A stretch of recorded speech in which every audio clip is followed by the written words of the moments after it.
Ladies and gentlemen, welcome to Griffith Observatory's sunset presentation for the solstice. And today is the summer solstice for the northern hemisphere, and it is the winter solstice for the southern hemisphere. That might seem a little bit confusing to you, like how can it be winter on part of the Earth and summer on the other part? Well, it has to do with the tilt of the Earth's axis, actually. Our axis is tilted by about 23.5 degrees. The North Pole points pretty close to the star Polaris, and it maintains that angle throughout the entire year. Now, when Polaris is in the same direction as the sun, well, what happens is the sunlight falls more concentrated on the northern hemisphere. The helicopters fly closer and are louder, so I don't know if you're going to be able to hear me. Hopefully the stream can, although nobody around here can. But anyway, in the northern hemisphere right now, that North Pole axis is indeed pointed towards the sun. And today is the longest day of the year because of that. The sun rose as far to the north as it ever rises. It crossed our sky, reaching a point the highest it reaches in the entire year here at Griffith Observatory. And then it's continuing on its way until it's setting very, very far to the north, which is interesting. In fact, here at Griffith Observatory, we have marked in our concrete the line that shows the direction of the sunset. So you can see here, we have marked our line, and the sun is starting to come close to going down in that direction. And we are here to see whether our predictions are correct or not. Now, how did we know where it's going to go down? Well, science, of course. We used the equations. We used our understanding of the celestial mechanics, the way all of this works, to predict where it would go down. Now, you might say, but it's not going down over the horizon. It's going to go down over those hills, the mountains off there. That's correct. We've accounted for that. So we have adjusted our line in the concrete here to take into account the fact that there are mountains in that direction.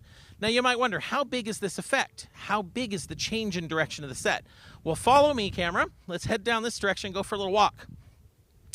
So I have to come all the way over to here, and I find this line. Now, notice this line is going exactly east-west.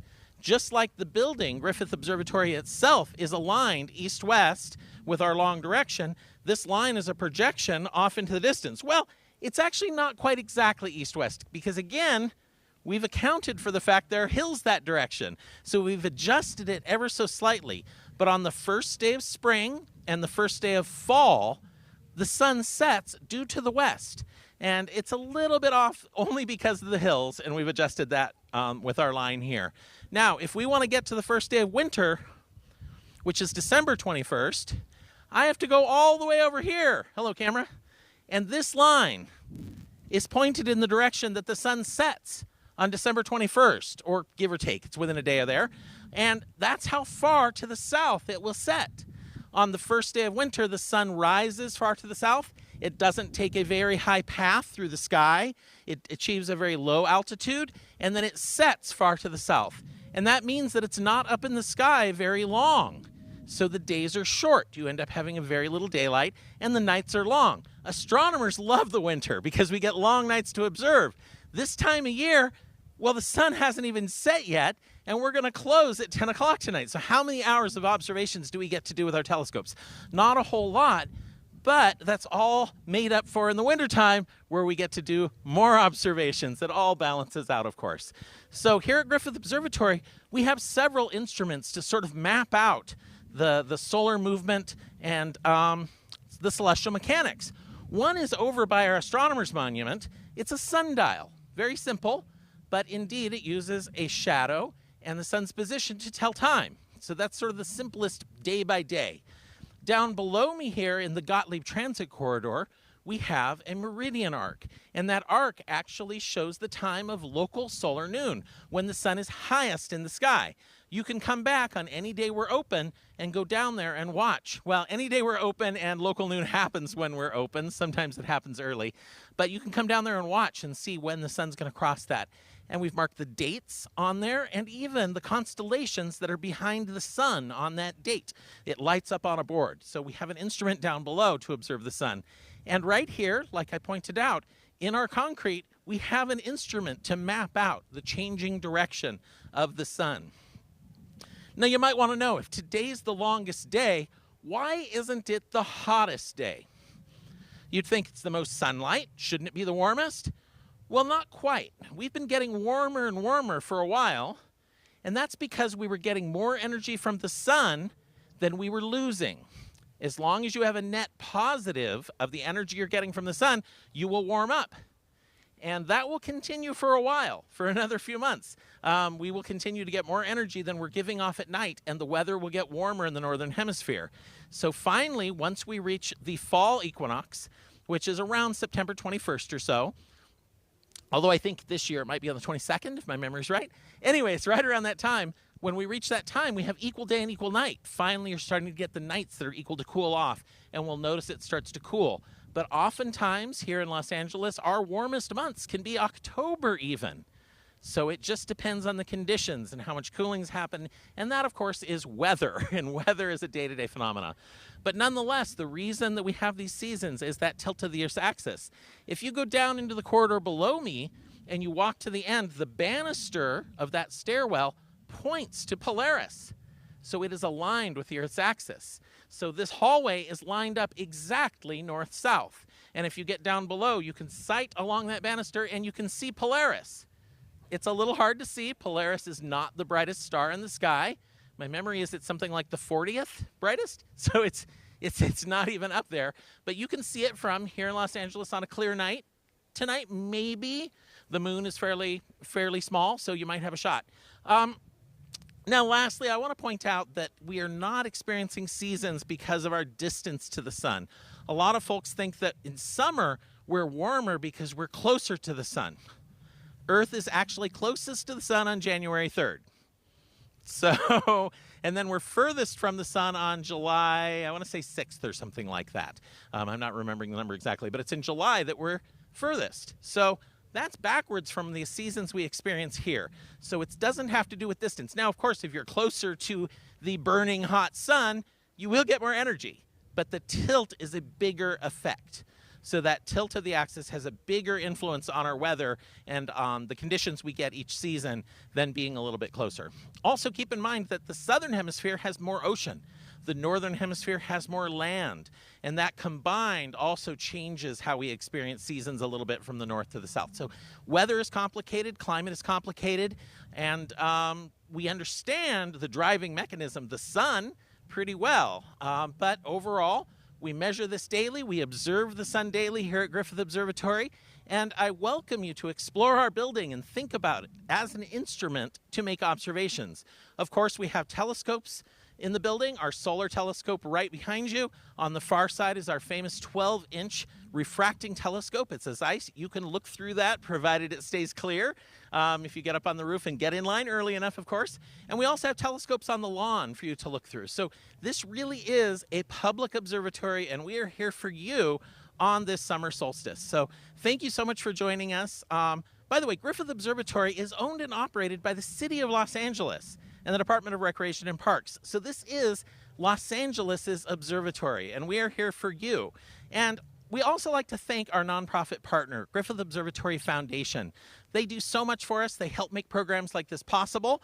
And we thank all the members, all the donors, and all the grant funders that help us bring educational programs and all our other things we do. So thank you so much for joining us today, and have a very nice rest of your solstice. And I will let you enjoy the sunset, and we'll open up the stanchions and let people come over and get a picture of the sun setting along there. But be nice to one another, take turns, nobody hog it too much. But enjoy the solstice, everyone. We will have another event like this for the fall. So stay tuned for that. And thank you so much for coming to Griffith Observatory. Thank you, everybody.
Ladies and gentlemen, thank you very much for joining us for our sunset summer solstice event.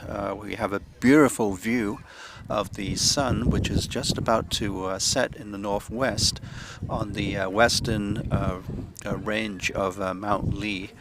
We have a telescope trained on the sun, and we're going to give you a magnified view of it. You can see it in the lower right corner there.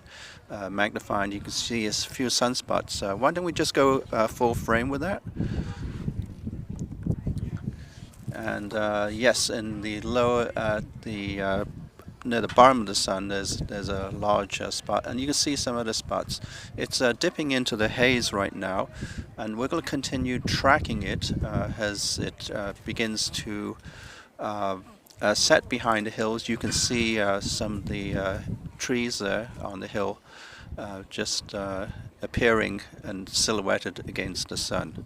Enjoy this view for the next few minutes, and we'll watch the sun completely disappear behind the hill.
And welcome to our summer solstice sunset event. And we've just seen a beautiful sunset for the first day of summer over West. Twilight is fading right now, and so we're ready to begin to target some celestial objects that are in the sky right now. And we'll just to give you a preview of what we're going to see tonight. We'll begin with this beautiful picture that I took just a few weeks, actually a few days ago, showing the planet Venus, which is prominent in our sky. It's next to the Astronomer's Monument there, here at Griffith Observatory. And in our sky tonight, we'll go with... Right, and we'll go to the next slide. We have the Moon and Venus, and the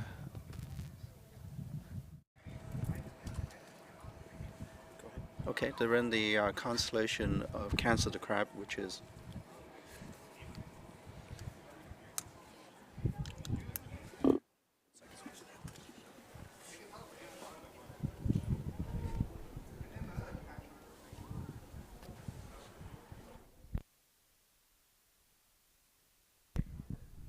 oh.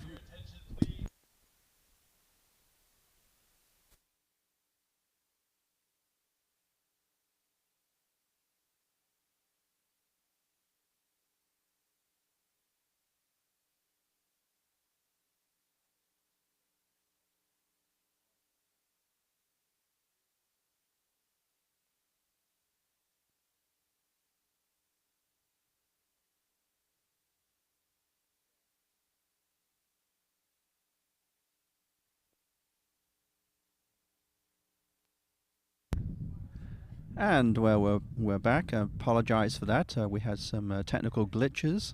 And so, where was I? Oh, yes. Tonight we have the moon, which is only 3.5 days old. A nice crescent.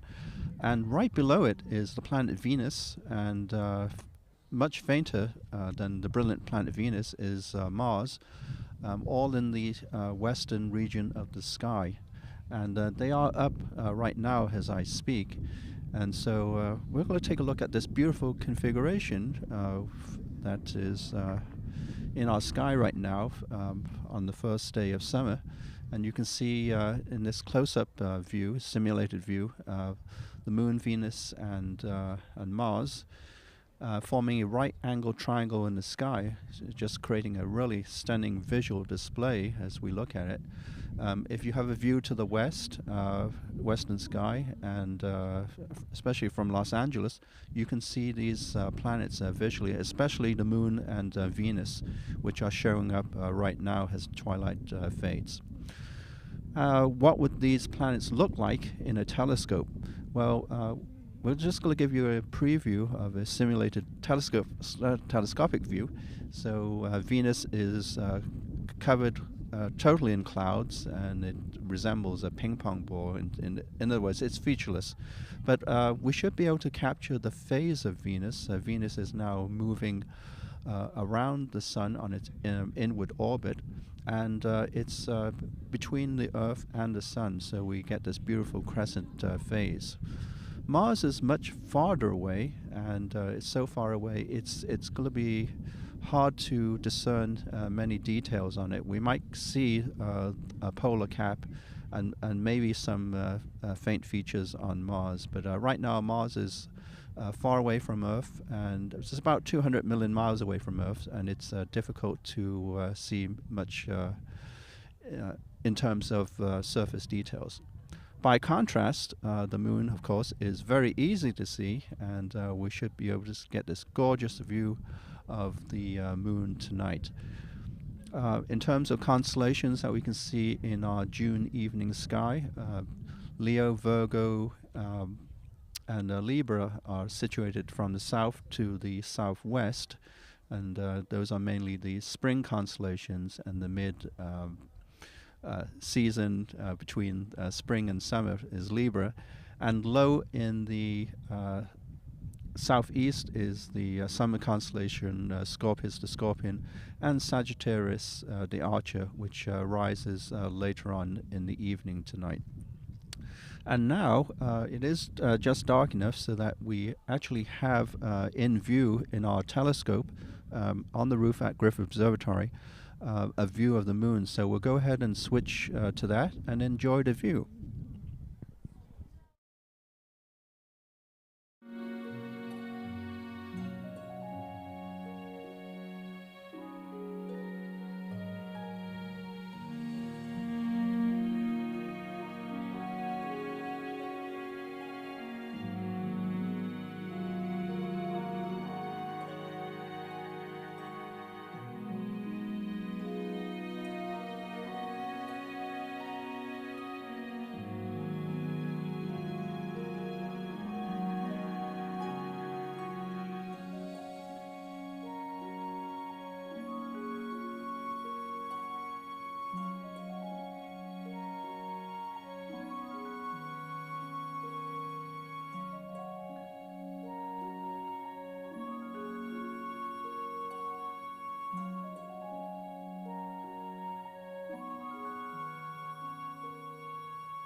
Thank you for joining us for our summer solstice sunset event. We are currently observing the moon right now. The moon is 3.5 days old, and there are some features, as we can see here, and I will attempt to show you. And please ignore the noise in the background. This circular feature here is the Sea of Crises, and the crater on top is Lavinius. Actually, no, this feature is Lavinius crater, which is in the Sea of Tranquility, where the Apollo 11 landed back in July of 1969. So this is a very beautiful shot of the moon through our Celestron 11 telescope.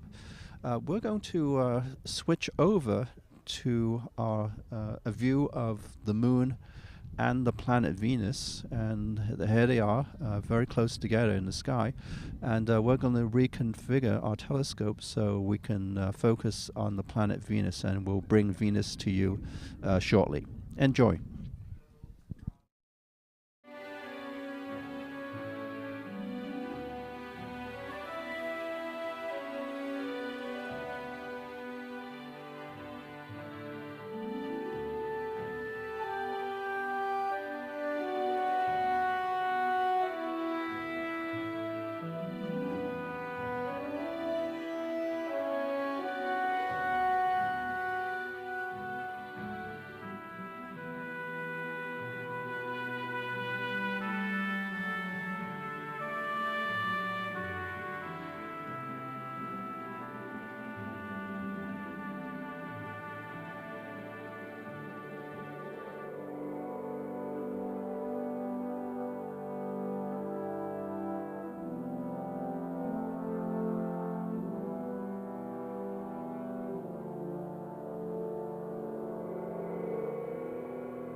And we're back again, and here you are looking at a beautiful image of the moon, and you can see a little bit of the other side of the moon, which is lit by Earthshine. That's the light reflected from the Earth onto the surface of the moon, so it's lighting up the night side just very faintly.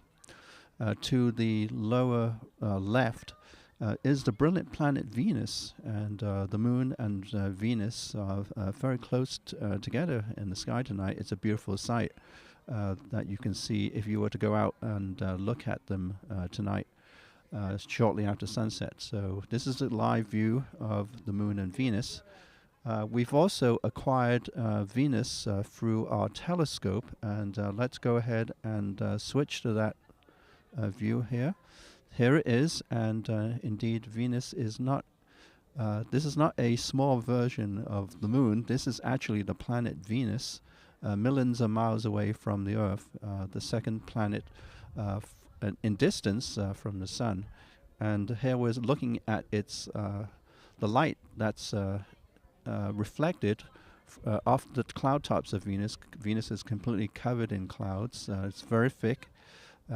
Thicker than the cloud cover on Earth, and it cloaks the entire planet, and below the cloud cover is a very hot surface of around about 900 degrees Fahrenheit.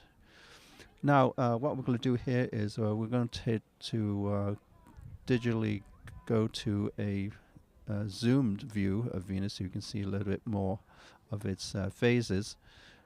Its phase right now is a little bit less than a first quarter phase, so it's basically a crescent phase that we're seeing here. So very interesting view of Venus, and we'll hold on this on the planet Venus for the next few more minutes. Thank you.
And welcome back to our summer solstice sunset event. We are uh, we're seeing a live view of the planet Venus through our Celestron 11 telescope. We're going to go ahead and switch to a view of the Moon, Venus, and the red planet Mars. This is a very beautiful sight. This is the trio of celestial objects we can see in the evening sky tonight. As you can see, the Moon is on the right, and below is the brilliant planet Venus, and on the upper right is the red planet Mars. We're going to stay on this shot because we're going to redirect our telescope from Venus, and we're going to attempt to image Mars. Mars is over 200 million miles away from Earth, and if I can just point that out to you, it is right there. It's clearly the red planet Mars, and it's so far away that even with our telescope, it is hard to image at this time in terms of seeing surface features. 6 months ago, when Mars was fairly close to Earth in its opposition, features on the planet Mars were easy to see: the polar caps, the dark areas and light areas of its vast deserts. So we'll be training our telescope on Mars in just a few minutes, and we will bring that view to you.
And welcome back to our summer solstice sunset event. We are currently looking at a live view of the Moon, Venus, which is a brilliant planet, Venus, which is near the bottom of the image, and then on the upper right is the red planet Mars. We currently have our telescope trained on Mars, and we're going to give you that view. Just bear in mind that Mars is very far from Earth. It's over 200 million miles away, so it's going to look like a kind of reddish star-like object with very few details. And there we are. We are now looking at a live image of Mars through our telescope as best we can image it.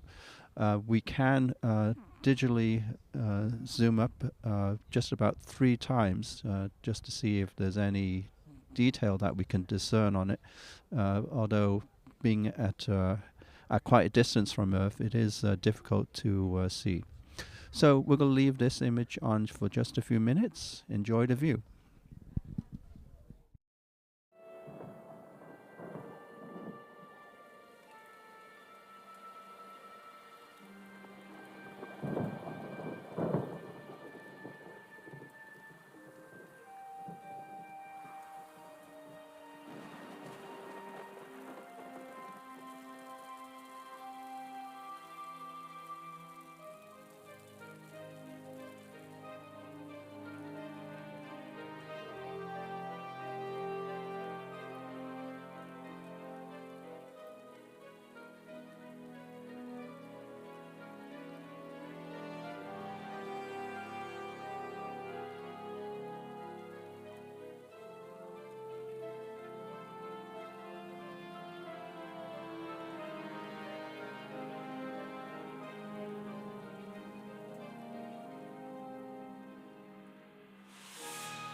Hello, everyone, and welcome to our summer solstice sunset stream, where we've imaged three different celestial objects tonight, starting with the moon, and then the planet Venus, and now we're looking at a live image of Mars. We are just about to conclude our program tonight. I hope you enjoyed our telescopic views of these three celestial objects and the earlier broadcast of the summer solstice sunset with Dr. David Reitzel. This program is made possible by the City of Los Angeles, the Department of Recreation and Parks, and the Griffith Observatory Foundation. I am Patrick So, and we're going to go ahead and switch back as our ending shot of the day on the Moon, Venus, and Mars. And we'll be concluding this event in just a few minutes. From all of us here at Griffith Observatory, we thank you for joining us today and participating in our summer solstice event. Thank you, and I bid you all good night.